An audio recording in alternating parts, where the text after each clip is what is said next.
Okay, hi everyone. I'm Melissa Green, a technology accessibility training specialist with the Faculty Resource Center's Emerging Technology and Accessibility team.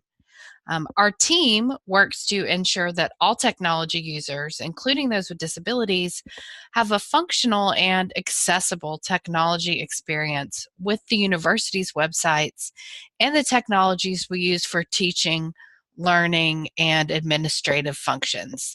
You can find more information about our efforts on our website at accessibility.ua.edu.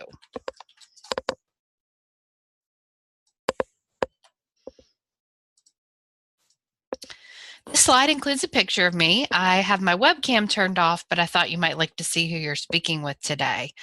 In this webinar, we'll take a look at Universal Design for Learning, or UDL, what it is and how utilizing its principles can help instructors create inclusive, accessible learning opportunities.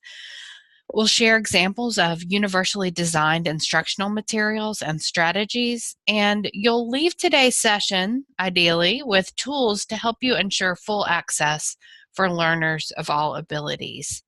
A quick moment for housekeeping. To improve audio quality, I've muted everyone by default, but when you want to talk, just click the microphone icon in the Zoom control bar to mute or unmute yourself. You can also choose to have your camera on or off. Please do mute your microphone when you're not speaking.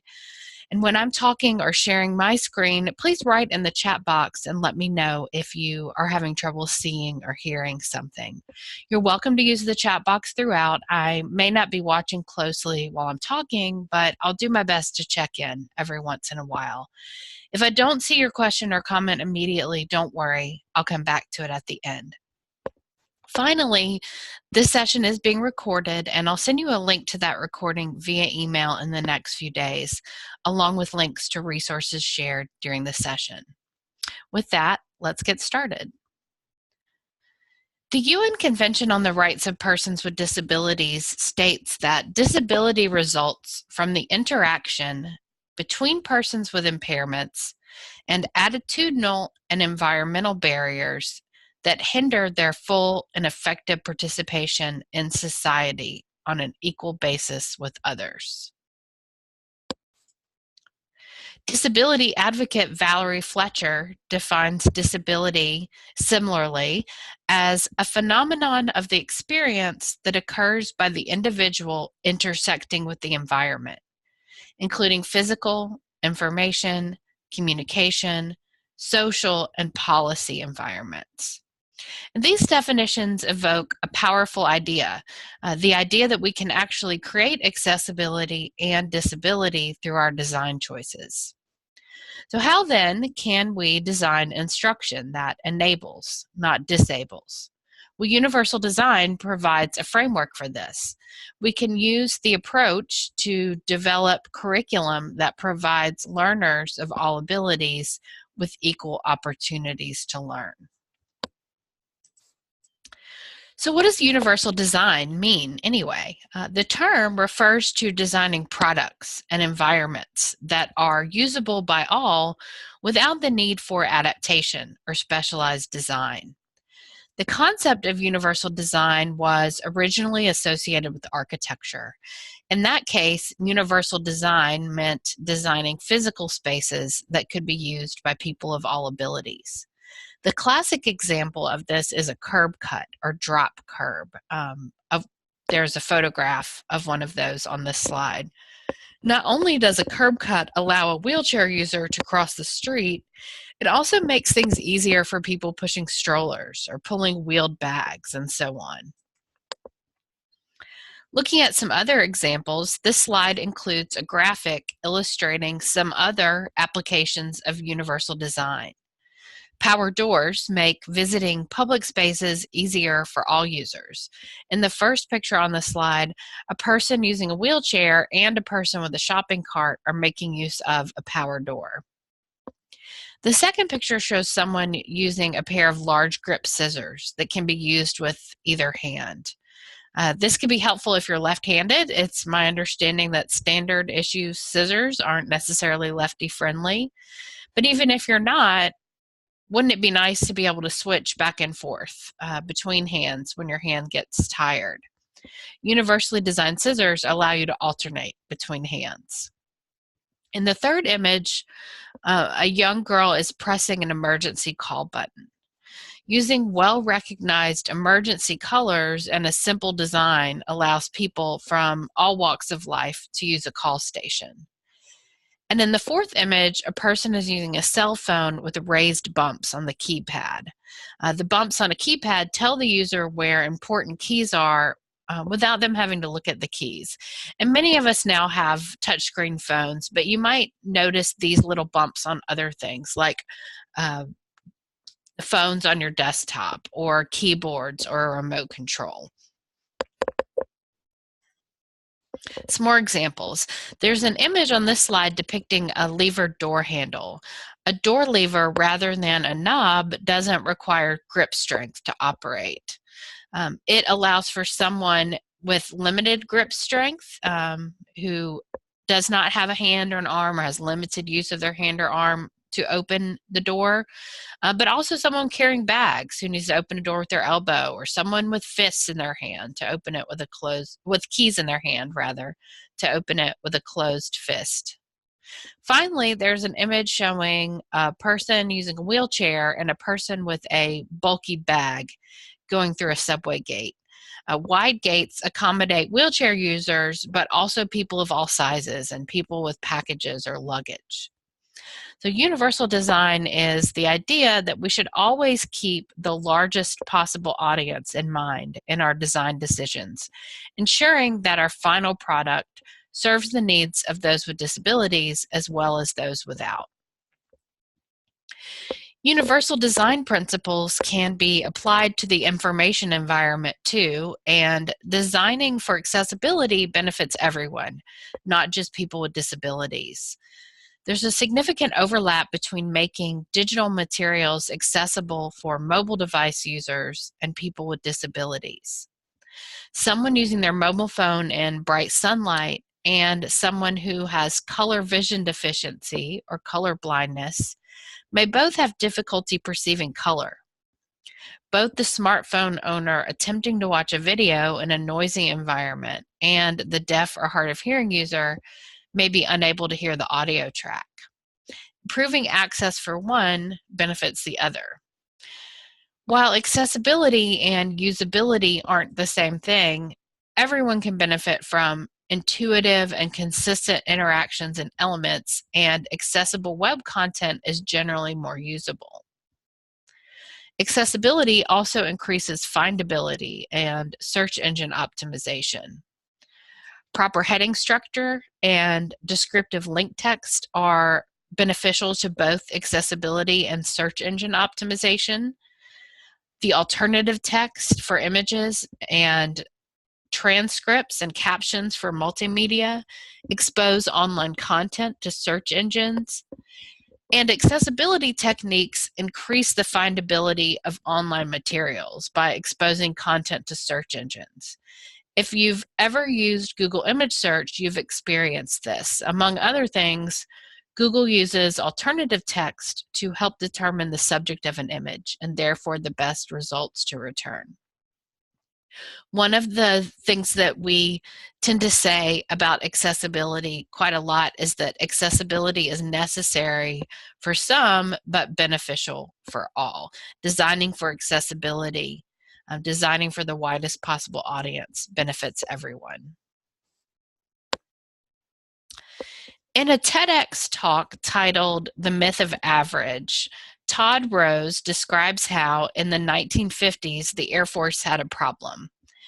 Despite huge technological advances in fighter airplanes and the recruitment of great pilots, the reactions of pilots in critical situations were getting slower. At first, the problem was pegged on pilot error and poor training. But the real problem turned out to be the cockpit, or more specifically, the fact that the cockpit had just one design, one for the average pilot of an earlier era, the 1920s. The Air Force concluded that Americans had gotten bigger, since the 20s, and they simply needed to update their measurement of the average pilot and design accordingly. So they recruited a young Harvard college graduate named Lieutenant Gilbert Daniels, who measured more than 4,000 pilots on 10 dimensions of size that seemed important for fitting into a cockpit. So things like the length of the torso or the circumference of the chest. And the thinking was that once they redesigned the cockpit for the average pilot of the 1950s, controlling the plane would no longer be so troublesome.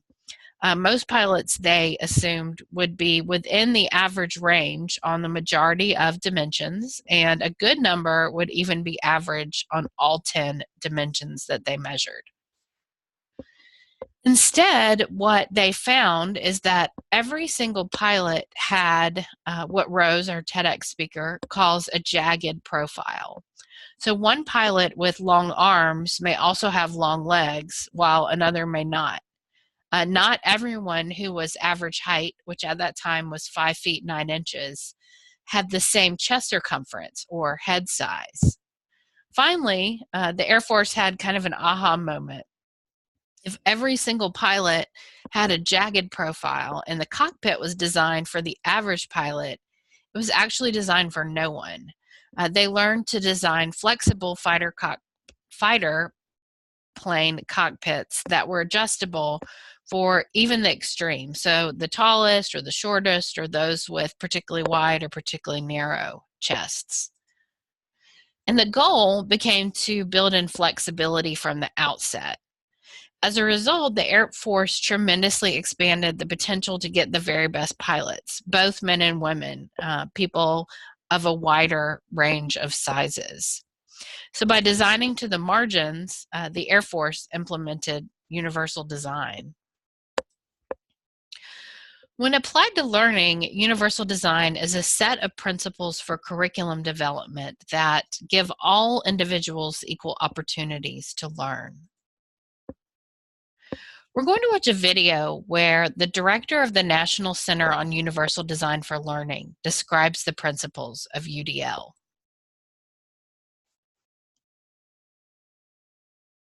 In many classrooms, the focus is on an illusory average student. Many curricula are designed for that student. Cognitive neuroscience has shown us that there really isn't an average student anywhere, and that's why it's an illusory student. Universal design for learning, though, is particularly focused on making sure that we get those students who have been marginalized, for whom that designing for the average student has never worked well. And that certainly means students who have been struggling, students for whom English is not their first language, students with disabilities. They've been typically marginalized by this illusory average curriculum. Secondly, though, students at the other margins, the students who are called gifted and talented, are also students who have been underserved by this mainstream curriculum. They haven't been challenged. They're bored. They're underserved as well.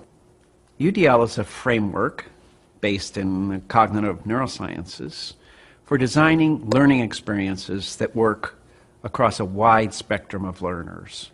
Its main purpose is to make sure that everybody is a successful learner and reaches what we call being an expert learner. That is, they know a lot, they know how to do a lot, and they love learning and want to do it more.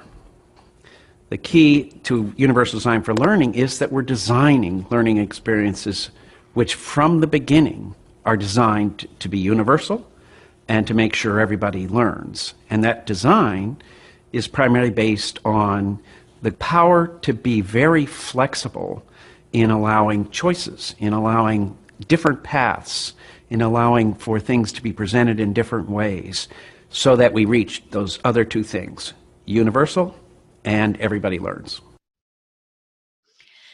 Dr. Rose talks about how many students are marginalized by curriculum designed for the average student, which harkens back to those definitions of disability as something created through our design choices. We can choose to design accessibility or disability into our instruction, and that's really powerful. This slide is titled Equality versus Equity and includes an image with 3 panels. Each panel shows the same 3 people of different heights attempting to peer over a fence to watch a baseball game. In the first panel, all 3 people are standing on similar-sized crates, but only the 2 tallest can see over the solid wooden fence. The caption reads, "In the first image, it is assumed that everyone will benefit from the same supports." In the second panel, a crate has been added to further elevate the shortest person to where they can enjoy the game as well. The caption reads, "In the second image, individuals are given different supports to make it possible for them to have equal access to the game. They are being treated equitably." And this is similar to accommodations or academic adjustments necessary to ensure equal educational opportunity.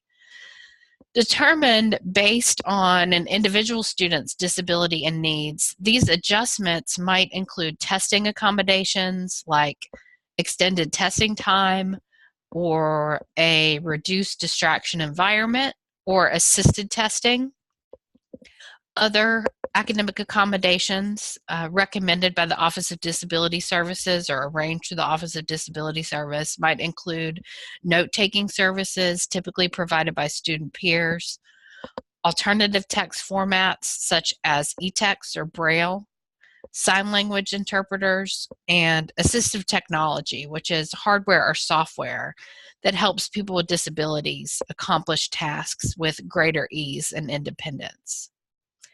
While these accommodations can address some students' access needs, the accommodations approach places the burden on the individual student, who must disclose their disability and navigate systemic barriers to receive the adjustments necessary for their academic success. Because not all students with access needs register with the Disability Services Office, instructors are likely unaware that many students in their classes struggle to engage in research, writing, and other academic work. The accommodations mindset also ignores that making curricula accessible to learners with disabilities may also promote the inclusion of other students.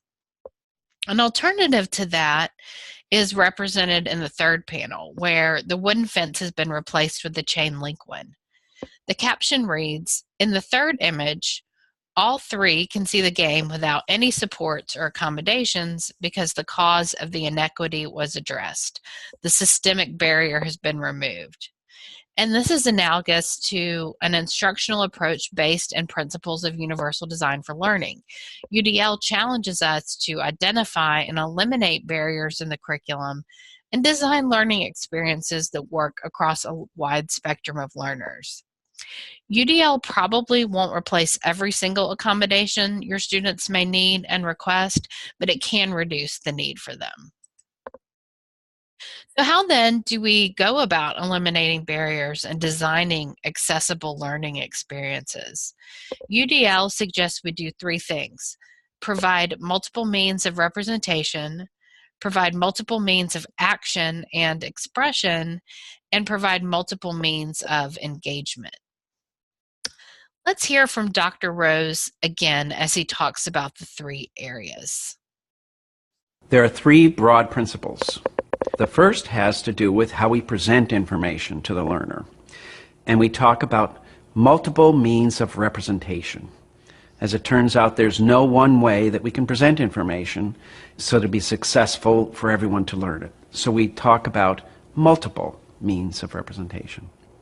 So in UDL, we talk about providing multiple representations so that we're sure everyone will be able to make sense of the symbols, the language, the drawings, and so on. Take, for example, in teaching mathematics, it's typically very strong to use multiple representations, not just the symbolic expression of the numbers, but manipulables, things that the children can operate on and see directly and perceptually rather than their symbolic form. So that's a great example of providing multiple representation, both the symbolic number and a physical manipulative.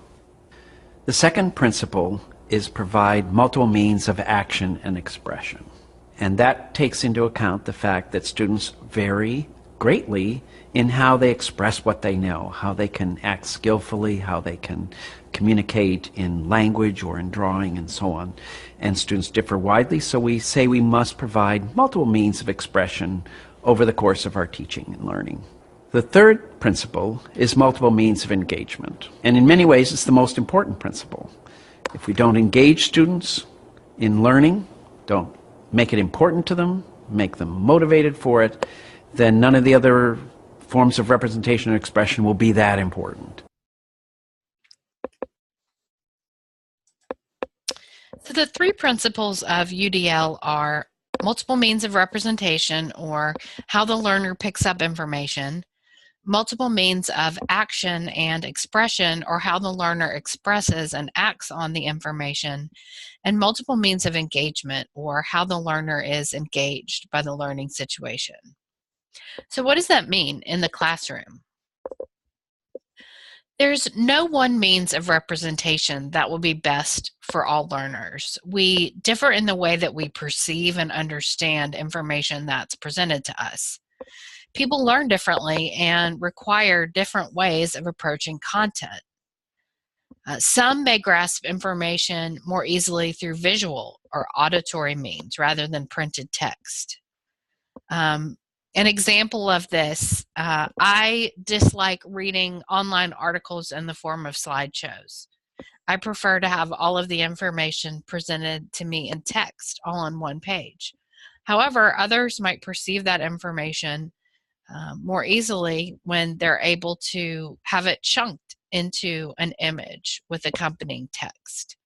Another example, several years ago when I shared an office with two other folks, our office was remodeled, and myself and my office mates, we received a floor plan kind of showing where our furniture would be in our office following the remodel. And I just had a very difficult time kind of translating what was on that blueprint or floor plan into what was actually happening in the room. My coworker, who was able to do that without any trouble, actually took the piece of paper and walked me around the room, and we stood, where the desk was going to go and where the chair was going to go and where the shelves were going to go, and I was then able to understand the information or the content at that time. In addition to making information easier to understand, multiple representations also help with knowledge transfer. So as I'm presenting today, my hope is that you'll pick up something from a video that you didn't pick up from text, or that a visual explanation will enhance an auditory one. That a personal example will enhance sort of the presentation of information. Providing options for representation is important. So multiple means of representation can mean presenting information and content in different ways. I'd like you each to take a minute and think about something you regularly teach or explain, whether it is parts of speech or cell division, or how to access a full text article online, whatever. Think about the different ways you could explain the same information. Take about a minute.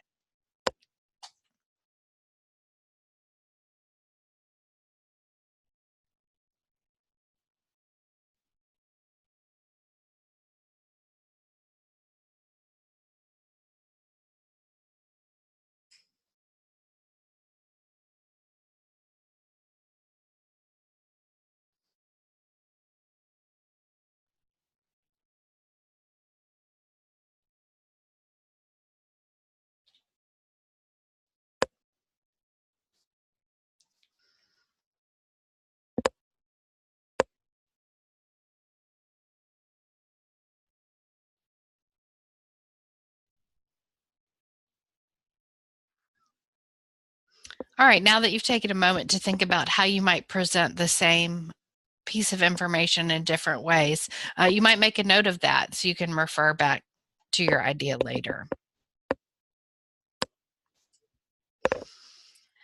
Accessibility, in terms of technology accessibility, the ability to access and use digital content, is really captured in this first principle of UDL. Technology and digital media can provide learners more choices for accessing and comprehending information, but only if that information is fully accessible. Our team, the accessibility team, provides a list of 10 ways we, as members of the UA community, can work together to make the university more accessible. A few of those ways that most directly address the representation of information are listed on this slide. One way that you can make the university more accessible is to convey content in multiple ways.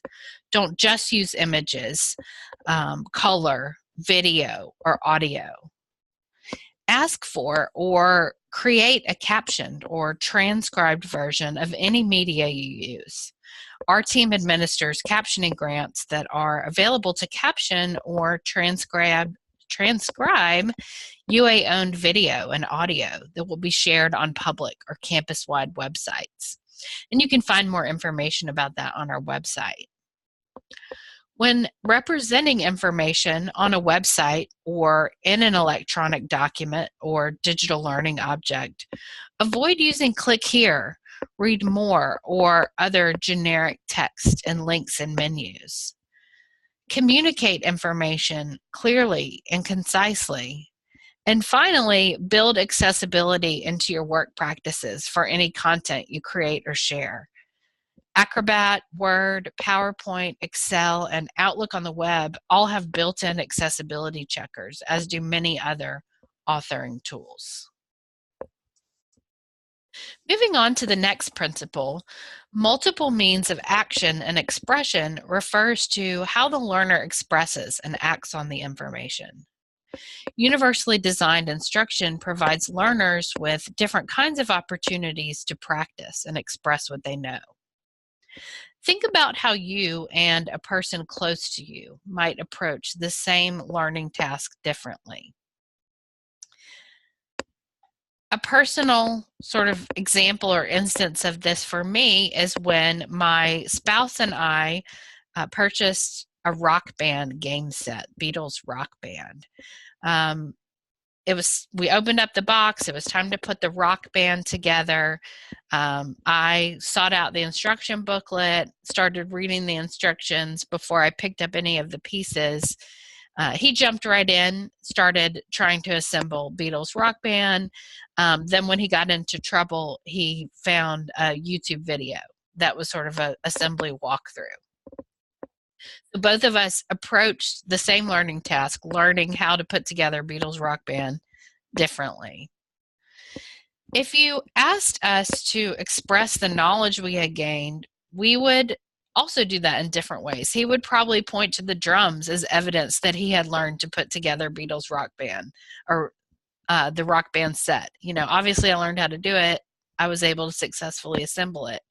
I would probably talk about how I figured it out and what my learning process was. A person with a physical disability, a person with a learning disability, someone facing language barriers, an older person, a younger person, we all approach learning tasks very differently. Some may be able to express themselves well in written text, but not speech, and vice versa.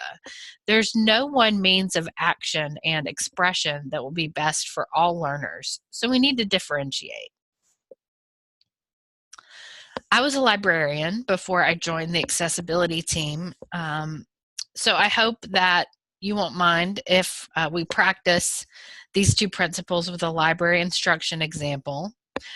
Boolean operators are a concept that is taught to most students who come to the library to receive instruction on how to conduct academic research.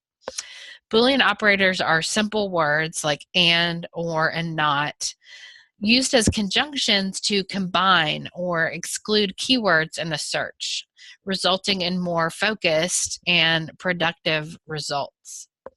So this slide includes a graphic that visually represents how the Boolean operators and, or, and not help a researcher search more effectively.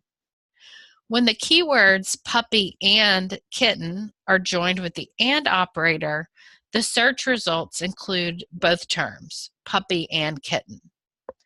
When the keywords puppy and kitten are joined with the or operator, the search results include either term, puppy or kitten. Some results will contain just puppy, some will contain just kitten, and some might include both. When the keywords puppy and kitten are joined with the not operator, the search results include just one term, puppy. All of the results will contain puppy, none will contain kitten. Well, what are different ways we could represent the concept of Boolean operators? And how might we provide multiple means of action and expression for students to practice the concept or show that they had learned? When we do the session in the classroom, we pause and take a moment for participants to think about this. And those that are interested in doing so, share their ideas. I'm going to go ahead and share some ideas with you.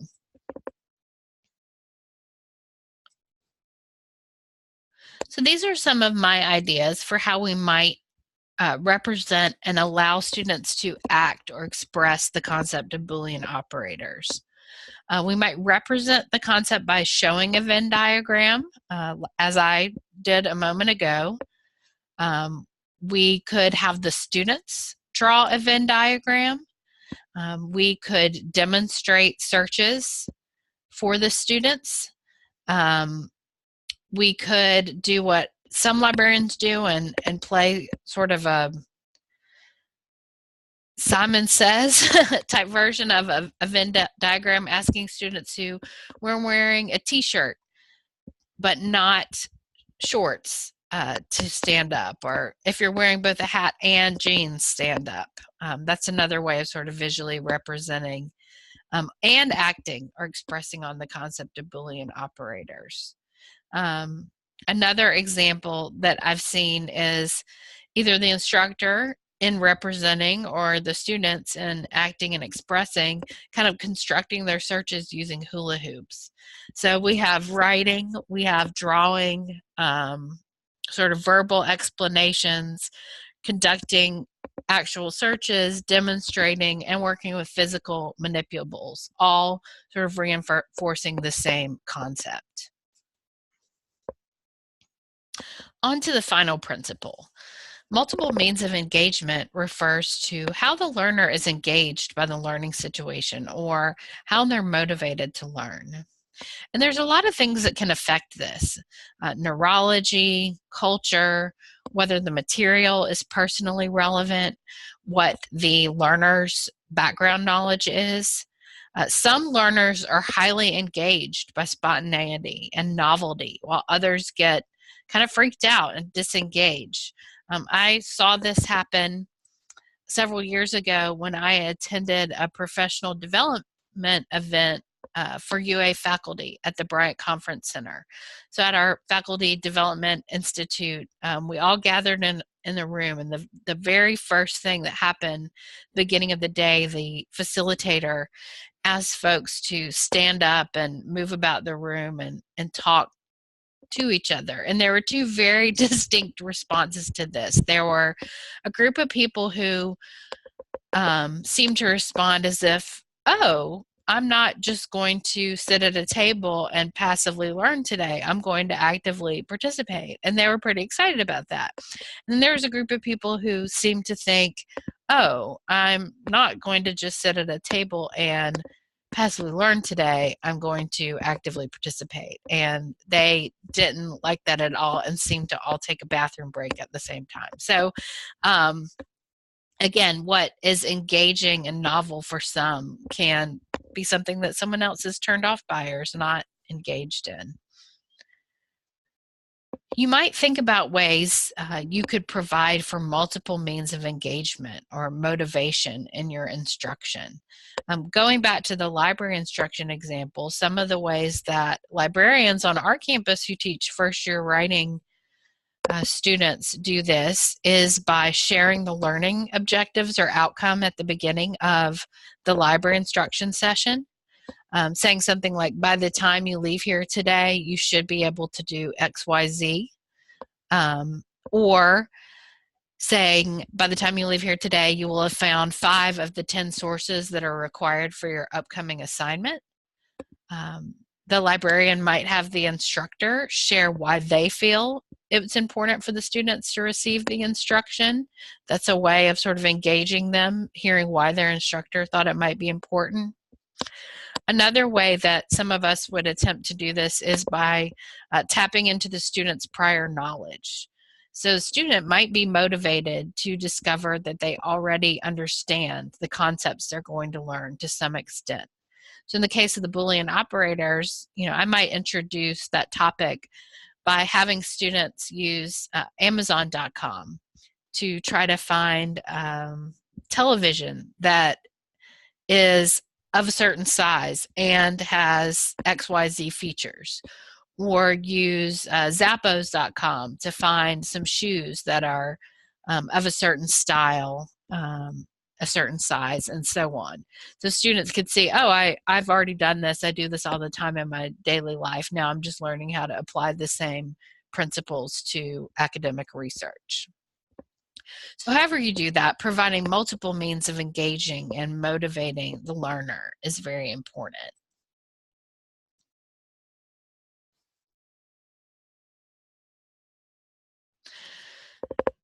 So what might all 3 principles look like in an instructional setting? Again, with the library instruction, because this is sort of my subject area, multiple means of representation. If the objective, the learning outcome of our library instruction session was to learn how to use library databases, we might represent that information through a library guide or online research guide, through a handout, through a video tutorial. The ways we might allow students to act on or express that they had learned how to use the library database might be having them demonstrate different features of the database or their ability to find a research source using a database. Have the students create a guide or direct them to create a tutorial, or have them partner up and teach a peer how to use a scholarly research source to find materials they need for their assignment. Ways that we might provide for multiple means of engagement. We've kind of touched on these before, but tying the learning into the actual assignment, maybe letting the students select the databases they choose to engage with. Our library has hundreds of databases, everything from sort of general academic content to sports-related databases, databases of rock music, comics. Let the students pick the databases that interest them the most, as they'll be learning the same techniques across all of them. And finally, comparing the advanced search techniques they're learning with searching that they do on Facebook or Amazon or other search tools. In the chat, I'm pasting a link to a PDF of a checklist for inclusive teaching developed by the University of Washington's Do It program.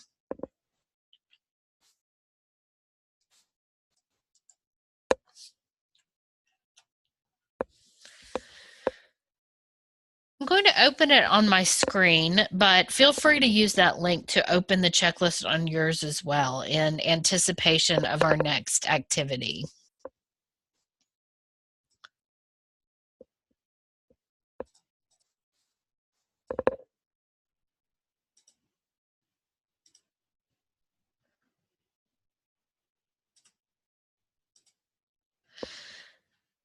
So the publication, sorry, I'm having trouble showing that. There we go.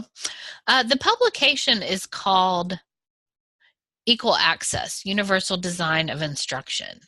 While UDL is a set of principles for curriculum development, Universal Design of Instruction, or UDI, applies universal design principles to all aspects of instruction. Class climate, physical environments and products, delivery methods, information resources and technology, feedback, assessment, and accommodation. So just some terminology there since we've been saying UDL. UDI incorporates or encompasses UDL. This checklist for inclusive teaching provides examples of UDI practices. And the way it works is that instructional practices are listed, and at the end of each item in the checklist, there's numbers that refer to the corresponding universal design and universal design for learning principles. So we're not going to take time to do this during the actual webinar, just based on the number of folks we have here today.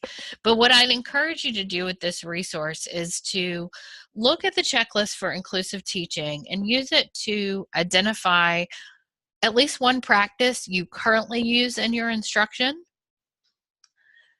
You identify at least one practice to try in future instruction. And then for extra credit, pick one practice that you think will never work. Your initial reaction to it is like, no way, I could never actually do that in my instruction. And brainstorm possible solutions.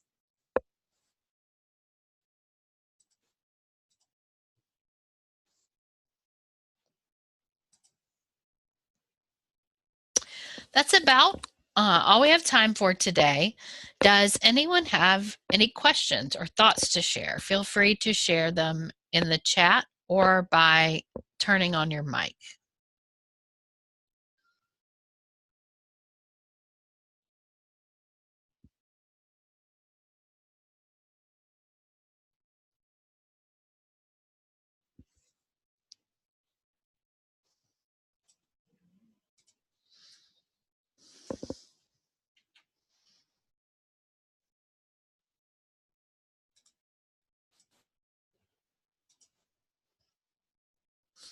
All right, well, I'll go ahead and wrap things up then. Thank you for your time and your attention today. We are here to help. Please reach out to us at accessibility.ua.edu. Thanks and have a great day.